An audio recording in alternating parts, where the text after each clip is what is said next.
An unfortunate situation happened to a young lady in Jamaica the other day, and it has prompted this lesson from the garden. I'm not in the garden today because it's raining outside. It's been raining for the past couple days, and it's made it chilly, so you will see me. I'm in a sweater. I normally don't like clothes, but there are times that we have to cover ourselves, protect ourselves. And this lesson from the garden has to do with that, actually. There's an incident that happened with a young lady in Jamaica in which she was raped by 7 boys at her school. And I'm very upset about it right now. I'm holding, it took me a while to put this together, to organize my thoughts behind how to actually address this situation, because it is a microcosm of the larger problem in Jamaica, where only a week ago I just read in the paper that there's a young lady who got on a minivan to go to school, and the guy pulls over, takes her somewhere else, and she tries to rape her. Fortunately for her, she was able to escape, run away, and avoid that situation. But this is not a new problem in Jamaica. It's not new to the world. It's a huge problem, and at staggering rates here in Jamaica. The situation points with this young lady where seven boys agreed or were able to come in alignment with doing this situation, and nobody at any point stopped for a moment and said, no, stop, this isn't right. Nobody. And it is it's really a demonstration of the audacity that these boys have, because this is what they see in their culture. This is what they see in the culture, where men in Jamaica just do whatever you want to do to women, and there is no consequence for that. And so the fact that these idiots also recorded their crime highlights another issue in Jamaica with the level of ignorance that is here. I just had to deal with this situation the other day.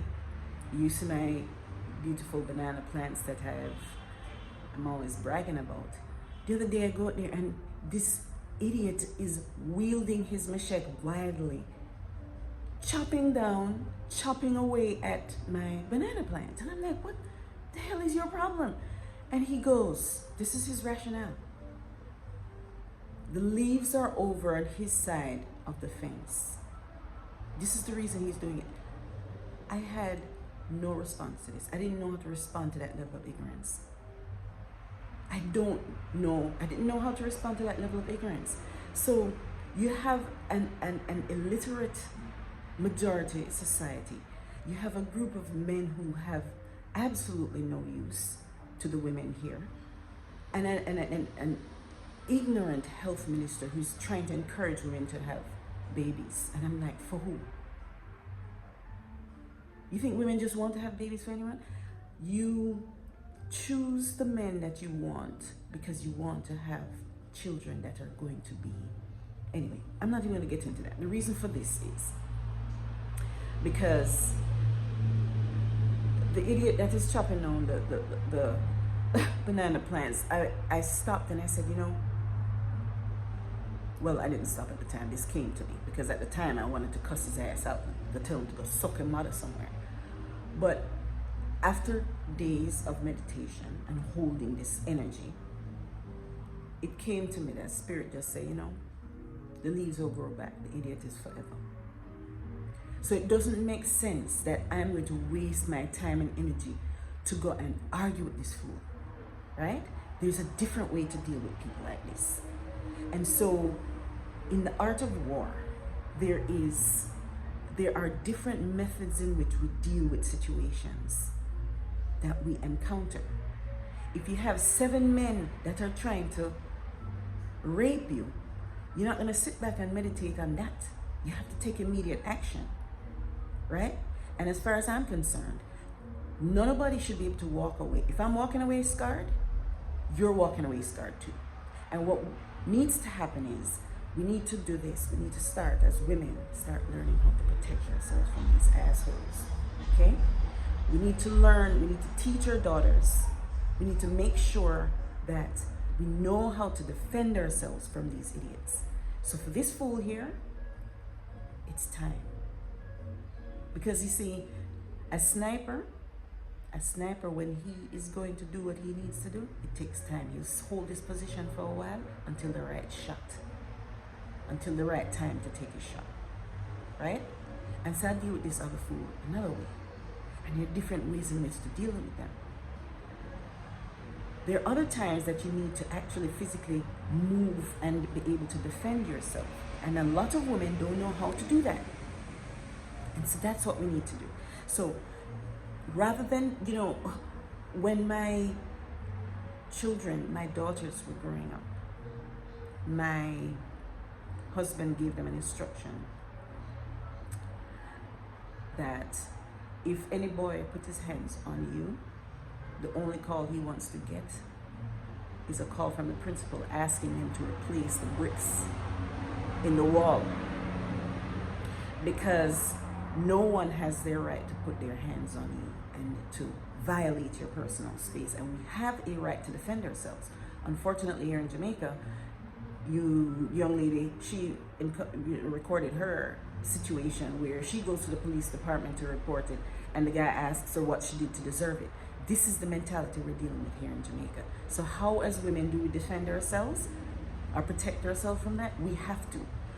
There are methods in which we can do that. Not all of them require physical confrontation, but we need to be armed with the different methods in which we can protect ourselves and prevent ourselves from being in this situation sometimes. And if we do find ourselves in these situations, how do we get out of it safely? And if we're gonna have to take some bumps and bruises, they're gonna get some bumps and bruises too. We need to be able to make sure that they are afraid to engage with us in this method, because they're not afraid of the police, the system here, because the justice system is not in the favor of women. It's not in the favor of you protecting yourself from these assholes, right? But we need to make sure that if they're gonna walk away from that situation, they don't walk away whole. And what only thing I can do right now that I'm willing to do and have already put in place is I have established a community 4-H club here in Jamaica, and I have a leadership training, 4-H leadership training for girls. I'm going to add as a component to that self-defense, and in preparation for that, we're going to study the book Art of War for Women. It is time that we as women step up and protect ourselves, defend ourselves, put ourselves in a position where, whether it's business or our personal lives, we are armed with strategies in which we can protect ourselves. We're not in a peaceful world, and therefore we need to make sure that ourselves and our daughters are protected from these sorts of attacks that we may or may not encounter. But if we do encounter it, we're prepared for it. So I have added, as a part of my 4-H leadership course, a component for self-defense, and we will be studying the book Art of War, Sun Tzu's Art of War for Women. I'll attach that as a part of this post. In Jamaica, we have this thing called jungle justice, right? And the justice system is not just here, but we need to start making sure that men think twice about engaging with us in that method. And we need to make sure that we're preparing our daughters for that as well. And self-defense is a good way in which to do that. I want to encourage everyone to make sure they start enrolling in self-defense class. I can't even speak. Self-defense classes to make sure that